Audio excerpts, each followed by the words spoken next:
Salut, c'est Daniel. Bonjour et bienvenue à ma chaîne.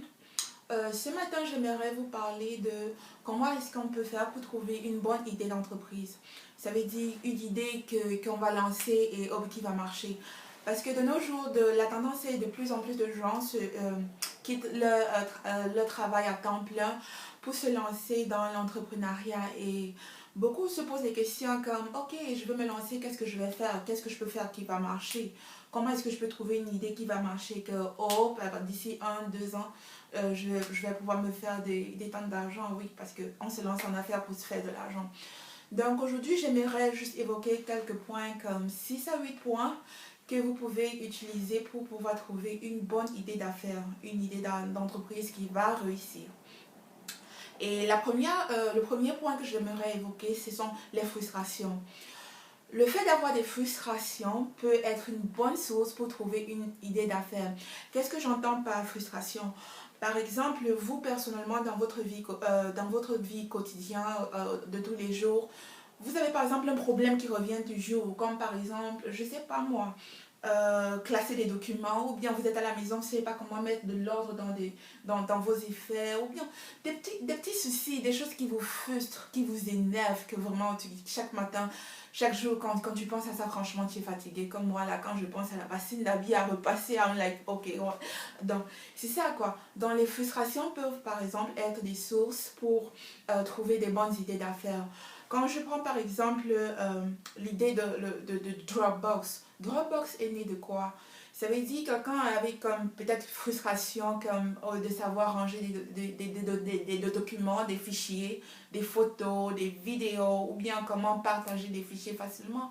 Et puis comme ça, hop, ils ont créé Dropbox. C'est la même chose avec Airbnb. La même chose avec, par exemple, le site Letgo.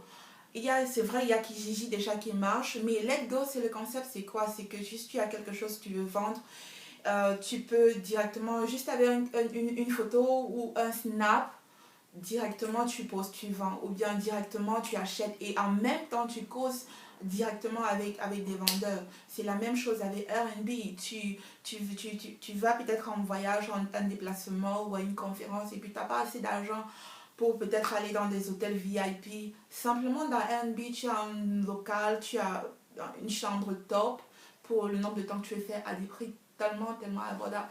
Donc c'est ça, des frustrations comme peuvent être des sources pour trouver des bonnes idées d'affaires qui marchent. La deuxième, la deuxième idée, la deuxième option que je propose, c'est par exemple d'observer des concepts qui marchent à l'extérieur et voir comment les adapter à notre environnement ou bien à l'endroit où on se trouve. Par exemple, il peut y avoir un concept qui marche en France et qui est adapté là-bas au public et qui n'existe pas peut-être aux États-Unis ou qui n'existe pas au Canada. Donc, par exemple, le fait de détecter cette idée-là et de voir comment ajouter une plus-value, ajouter quelque chose, pas fait du copier-coller, non. Ajouter quelque chose à cette idée, comme ajouter une plus-value, ajouter quelque chose qui est spécifique au secteur ou bien à la clientèle canadienne ou américaine. Ça peut faire, voilà une autre idée. Je prends l'exemple de Facebook. Tout le monde connaît Facebook, right? Il y a par exemple des gens qui ont pris Facebook parce que ok, c'est entre des personnes qui s'échangent des photos, une social platform où avec interagir des êtres humains. Il y a des gens qui ont pris Facebook adapté aux animaux. Il y a Facebook des animaux. Oui, il y a Facebook des animaux. Il y a Facebook des petits bébés et des enfants. Donc, Facebook des animaux, je crois que c'est Yomi Pets, something like that. Je vais poster les liens de tous ceux que je cite, toutes les références. Je vais poster les sites et les liens, comme vous-même, vous pouvez aller voir. Ce sont des concepts qui ont été réarrangés et qui marchent et qui sont very successful aujourd'hui. Il y a comme Facebook des enfants, comme je disais, willbe.com, qui marchent et qui font vraiment un tabac. Donc le fait par exemple d'observer un concept à l'extérieur et le réarranger en ajoutant une valeur ajoutée à son contexte peut être une occasion d'idée d'affaires.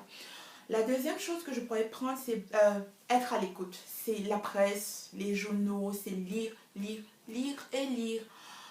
que ce soit les réseaux sociaux, que ce soit la presse, les tendances, qu'est-ce qui est d'actualité, comme par exemple dernièrement les élections présidentielles aux États-Unis, des choses. Donc être tout le temps les oreilles tendues, les yeux grandement ouverts pour comprendre qu'est-ce qui profiter des tendances ou bien de l'actualité.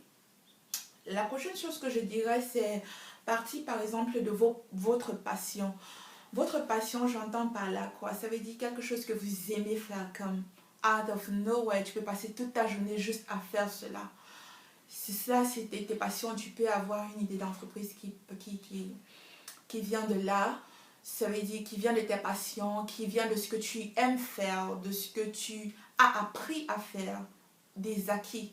Ça veut dire, ok, tu es allé à l'école pendant, I don't know, 10 ans, 12 ans, je ne sais pas, tu as appris quelque chose et maintenant tu sais très bien le faire.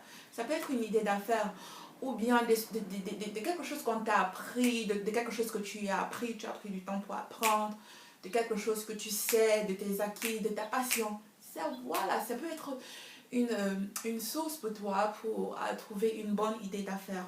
Je prends aussi un autre point, ou bien une autre option peut être de regarder à tes besoins à toi ou bien les besoins de tes collègues, dans ta famille, dans tes amis. Les besoins, quand tu regardes autour de toi, tu vois, ok, je vois que les gens peut-être peuvent avoir besoin de telle chose. C'est comme hier, je regardais dans l'émission Shark Tank, je vais aussi poster les liens, où quelqu'un était venu avec une idée d'un mug qui avait directement aussi comme un petit sous-plat et qui était comme I was like, wow, that is really, c'est vraiment créatif. Dans le fait d'observer juste ton environnement, à toi personnellement, quand tu es à la maison, des petits trucs que tu dis, oh, et puis si quelqu'un créait quelque chose comme ça, peut-être ça pouvait marcher. Donc, le fait d'observer tes besoins, des collègues, des amis, de la famille, ça peut être une occasion pour toi pour avoir une bonne idée d'affaires. Je pourrais aussi prendre comme une autre option pour retrouver une idée d'affaires, regarder son environnement. Quand je dis regarder son environnement, c'est comme être curieux. Être curieux d'abord, vis-à-vis de toi-même. Vis-à-vis de toi-même, ça veut dire observer, comme j'ai dit d'abord, ce que tu aimes ou ce que tu n'aimes pas. Mais beaucoup plus aussi, tu peux demander à tes voisins, à tes amis qui te connaissent parfois plus que toi, qui te connaissent, qui t'observent de l'extérieur, right? Comme tu as un autre point de vue de ta personne. Ça peut être une bonne source pour toi, pour trouver comme une idée d'affaires. Par exemple, euh, ma maman ou bien mes amis ou des gens qui me connaissent peuvent trouver que je suis quelqu'un qui aime faire des choses comme ci ou bien comme ça. Je suis quelqu'un qui aime telle autre chose. L'observer ou le savoir peut être pour toi un début, une source pour toi, pour trouver comme, ok, peut-être que si je fais un business qui est basé comme dans enseigner, peut-être ça peut aider. Peut-être si je suis plutôt un business qui est comme, je sais pas, contrôlé, I don't know. Ça peut être comme une bonne source pour toi pour avoir une idée d'affaires. Donc, je dirais que dans l'environnement, il faut être curieux. Il faut aussi avoir un esprit critique. Ça veut dire quoi? Ça veut dire que quelqu'un a déjà un business qui marche. Tu vois un business qui marche déjà. Et puis, mais tu te demandes, oh, mais qu'est-ce que je pourrais faire de plus? Ou bien, qu'est-ce que je pourrais ajouter comme à ce business pour encore le perfectionner davantage? Ou bien tu vois peut-être les reviews ou les plaintes par rapport à un produit ou un service et puis tu te dis ok, mon objectif sera de résoudre ce problème ou résoudre ces plaintes que ces personnes ont. Donc là aussi ça pourrait te donner une autre source ou une autre façon de trouver une idée d'entreprise. Et bon, comme tout le monde n'est pas créatif, autre façon aussi de se lancer en affaires serait de reprendre une entreprise qui existe déjà. Ça peut être une entreprise familiale, ou bien, je sais pas, l'entreprise, quelque chose de tes amis, ou bien de tes connaissances que tu te décides, ok, de racheter. Donc, reprendre une entreprise existante, ça peut aussi être une idée. Ou bien, simplement acheter une franchise. Donc, il y a des franchises comme McDonald's, Tim Hortons, Burger King, il y en a tellement pour vraiment différents niveaux de capital initial. Tu peux juste acheter une franchise et puis c'est suffisant à quand te lancer et être entrepreneur. Être entrepreneur, ça ne veut pas forcément dire comme start, ça ne demande pas forcément que tu commences à zéro. Tu peux reprendre quelque chose que quelqu'un a déjà commencé. Tu peux acheter quelque chose que quelqu'un a développé, un concept, et qui marche. Ou bien tu peux te mettre en partenariat avec quelqu'un qui a déjà une idée d'affaires. Et puis tu te mets en partenariat avec cette personne pour développer davantage l'idée ou mettre en exergue tes compétences dans le domaine. Donc ce que je vais faire, c'est que je vais mettre en bas de la vidéo des liens des sites où vous pouvez aller pour comme regarder qu'est-ce que vous pouvez trouver comme idée d'entreprise. Il y en a des tonnes et des tonnes d'idées d'entreprise en français ou en anglais. Je vais aussi mettre des liens de tout ce que j'ai posté, de tout ce dont j'ai parlé comme liens qui peuvent être utiles. Je pense j'ai parlé de Dropbox, Anb, il y a aussi Evernote qui sont des applications qui sont très bien pour des entrepreneurs et qui peuvent être très utiles. Donc, n'hésitez pas à souscrire à ma chaîne.